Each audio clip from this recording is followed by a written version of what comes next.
नमस्कार, मैं आचार्य उमेश। स्वागत है आपका हमारे YouTube चैनल में। प्रिय दर्शकों, आज का जो यह कार्यक्रम है मेष राशि के लोगों के लिए बहुत महत्वपूर्ण है। दोस्तों, हमारे जीवन में घटित जो भी घटनाएं होती है उनका कहीं ना कहीं से संबंध हमारे ग्रहों से होता है। कहते हैं यत पिंडम तत् ब्रह्मांडम, जो हमारे अंदर है वही इस ब्रह्मांड में फैला हुआ है।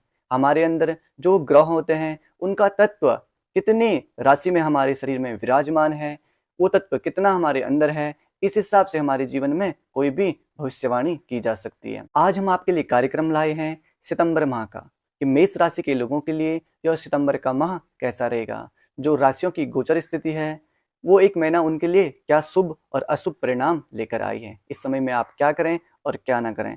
अगर आप हमारे चैनल पर पहली बार आए हैं तो इस चैनल को अवश्य सब्सक्राइब करें। अगर आपकी मेष राशि नहीं है तो मेष राशि के लोगों तक यह वीडियो अवश्य पहुंचाएं, ताकि उनको भी इस विषय में जानकारी मिल सके। तो चलो फिर दर्शकों शुरुआत करते हैं।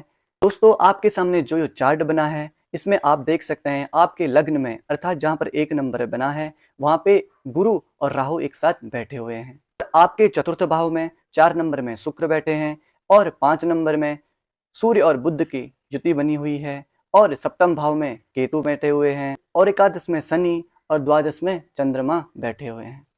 और दोस्तों, हम सर्वप्रथम लग्न पर दृष्टि डालते हैं। आपका जो 1 नंबर बना है वहां पे गुरु चांडाल योग बन रहा है, जिससे आपको स्वास्थ्य संबंधित शिकायतें हो सकती है।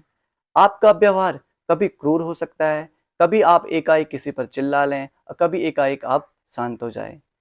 गुरु चांडाल योग का अर्थ होता है आपके जीवन में विस्मय की स्थिति पैदा कर देते हैं, नाना प्रकार की भ्रांतियां जीवन में आनी शुरू हो जाती हैं। तो इस समय में आपको अपने जीवन में धैर्य बनाकर रखना है। यह 1 महीना आपके लिए थोड़ा कष्टकारी है। आपको पेट संबंधित समस्या हो सकती है, मानसिक अशांति हो सकती है, और कई प्रकार के विशेष आपको खान पान पर ध्यान देना है। ऐसा कुछ ना खाए जिससे आपका पाचन शक्ति खराब हो और आपको पेट संबंधित शिकायत हो सकती है। और दोस्तों, अब हम जानते हैं द्वितीय भाव के बारे में। द्वितीय भाव धन का है, कुटुंब का है और आपकी वाणी का है। आपकी कुंडली में जो द्वितीय भाव है उसके स्वामी बनते हैं शुक्र। शुक्र केंद्र में बैठे हुए हैं चौथे भाव में। तो धन का आगमन अच्छा रहेगा, परिवार में आपकी अच्छी बनेगी, कुटुंबियों से आपका सहयोग अच्छा रहेगा और वाणी भी आपकी अच्छी रहेगी। और दोस्तों, अब चलते हैं तृतीय भाव की तरफ। तृतीय भाव के जो स्वामी बुध हैं वो पंचम भाव में सूर्य के साथ बैठे हुए हैं, लेकिन अस्त अवस्था में है, जिसके कारण आपके जीवन में पराक्रम की स्थिति थोड़ा कम देखी जाएगी। किसी भी क्षेत्र में काम करने के लिए आपके अंदर आलस्य की प्रधानता रहेगी। आप एकाएक किसी कार्य को करना चाहते हैं तो आपके अंदर अंदर से उत्साह की कमी रहेगी। अब चलते हैं चतुर्थ भाव में सुख की तरफ। सुख भाव के स्वामी चंद्रमा है, वो व्यय भाव में बैठे हैं। तो व्यय भाव अच्छा नहीं माना जाता है, तो इसलिए सुखों में थोड़ा कमी हो सकती है। वैसे तो अच्छा रहेगा, लेकिन थोड़ा माता के साथ आपके संबंध थोड़ा बिगड़ सकते हैं। माता के साथ थोड़ा आपको कष्ट हो सकता है। माँ का स्वास्थ्य का विशेष ध्यान रखें। अब चलते हैं पंचम भाव की तरफ। अगर आप विद्यार्थी हैं तो आपके लिए यह समय बहुत अच्छा है। किसी भी क्षेत्र में अगर आप प्रतियोगिता की तैयारी कर रहे हैं तो यह 1 महीना आपके लिए अच्छा है। आपकी बुद्धि उस टाइम उत्कृष्ट होगी। सूर्य बुधादित्य योग आपका बन रहा है। आत्मविश्वास आपके अंदर बहुत रहेगा, जिससे आपके जीवन में कई सारे स्रोत खुलेंगे, बहुत ज़्यादा मार्ग खुलेंगे। अगर आप अपर पढ़ाई कर रहे हैं तो आपके लिए भी अच्छा है। जहाँ तक प्रेम संबंध की बात की जाए तो प्रेम संबंध अच्छा रहेगा।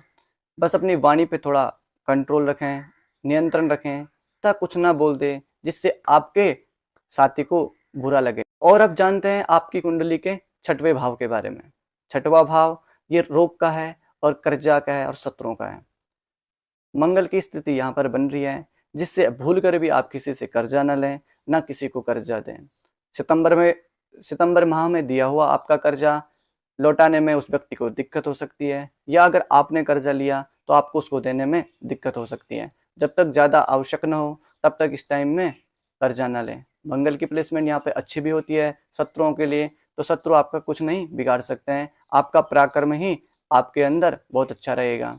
और अब जानते हैं विशेष सप्तम भाव के बारे में। ये व्यापार का है और आपके दाम्पत्य जीवन का है। तो आपका दाम्पत्य जीवन मिला जुला रहेगा, कह सकते हैं उतना खास भी नहीं रहेगा, थोड़ा कष्टमय हो सकता है, क्योंकि यहाँ पे केतु बैठे हैं। केतु दाम्पत्य जीवन में विच्छेद उत्पन्न कराते हैं। जिससे आपकी अपने साथी के साथ थोड़ा वाद विवाद की स्थिति हो सकती है। तो अपने संयम से आप इस महीने काम करें, वाद विवाद ज़्यादा ना बढ़ाएं, जिससे आपकी समस्या ज़्यादा बढ़ सकती है। व्यापारियों के लिए यह समय अच्छा है, क्योंकि व्यापार स्वामी के मालिक केंद्र में बैठे हैं, शुक्र जो हैं। तो व्यापार आप अगर कहीं पर भी करना चाहते हैं तो आपके लिए यह समय बहुत उत्कृष्ट है, बहुत अच्छा है। अब चलते हैं अष्टम भाव की तरफ। दोस्तों, अष्टम भाव के जो स्वामी हैं वो मंगल हैं, वो छठवें भाव में बैठे हैं। तो आपको बहुत सावधानी से अगर आप वाहन चलाते हैं, गाड़ी इत्यादि अगर आप चलाते हैं, तो चोट चपेट की संभावना बन सकती है। तो इस समय में बिल्कुल सावधानी के साथ आप गाड़ी घोड़ा चलाएं। भाग्य भाव की अगर बात की जाए तो भाग्य भाव के स्वामी गुरु बनते हैं, जो कि लग्न में बैठे हुए हैं, लग्न में राहु के साथ बैठे हुए हैं। तो भाग्य का फल मिलता जुलता रहेगा, 50% ही भाग्य आपका फलदायी रहेगा, बाकी कर्म की प्रधानता इस महीने ज़्यादा रहेगी। भाग्य का सहयोग कम है, क्योंकि भाग्य राहु से पीड़ित हो रहा है केंद्र में। और अब जानते हैं दोस्तों कर्म भाव के बारे में। दसम जो भाव है, इसके स्वामी शनि एकादश भाव में बैठे हैं, कर्मेश लाभ भाव में बैठे हैं। तो लाभ ज़्यादा होगा, सामान्य से आपको ज़्यादा लाभ हो सकता है। अगर आप व्यवसाय कर रहे हैं तो उसमें तो लाभ आपको होना ही निश्चित है। बस लॉटरी, सट्टा इत्यादि से बचें। अगर आप कहीं पर भी पैसा इन्वेस्टमेंट करना चाहते हैं तो इस एक महीने में थोड़ा धैर्यपूर्वक करें और थोड़ा सोच विचार कर ही करें, क्योंकि शनि की प्लेसमेंट इस टाइम अच्छी नहीं है। हाँ, धन आगमन के लिए अच्छा है। अगर आप कहीं धन खर्चा करना चाहते हैं, कहीं लगाना चाहते हैं, तो सोच समझ कर ही लगाएं। और अब जानते हैं आय के विषय में। आय भाव के स्वामी शनि आय भाव में ही बैठे हैं। जो आपकी इनकम होगी, शनिदेव थोड़ा धीरे धीरे कराएंगे, और एकाएक जो पैसे की जो आपको आवश्यकता है वो मिलेगी, लेकिन थोड़ा धीरे धीरे बनेंगे। तो आय भी सामान्य इस महीने आपकी रहेगी। दोस्तों, अब जानते हैं द्वादश भाव के बारे में, जो 12 नंबर है, जहाँ पे चंद्रमा बने हुए हैं। तो विशेष आप खर्चा करने से बचें, अनावश्यक खर्चा ना करें। चंद्रमा से आपके मन में कई प्रकार की सोच चलेगी, जिससे आप इधर उधर खर्चा ज़्यादा करेंगे, लेकिन आपको खर्चा ज़्यादा नहीं करना है। तो विशेष रूप से खर्चा से बचें। और ये रहा आपका सितंबर माह का फल। अगर आपको जानकारी अच्छी लगी होगी तो इस वीडियो को अवश्य सब्सक्राइब करें। आपके लिए कुछ उपाय हम बताते हैं। हनुमान चालीसा का पाठ करें, शनिदेव की उपासना करें, इससे आपकी जो ये दुर्योग हैं वो शांत होंगे। हरे कृष्णा।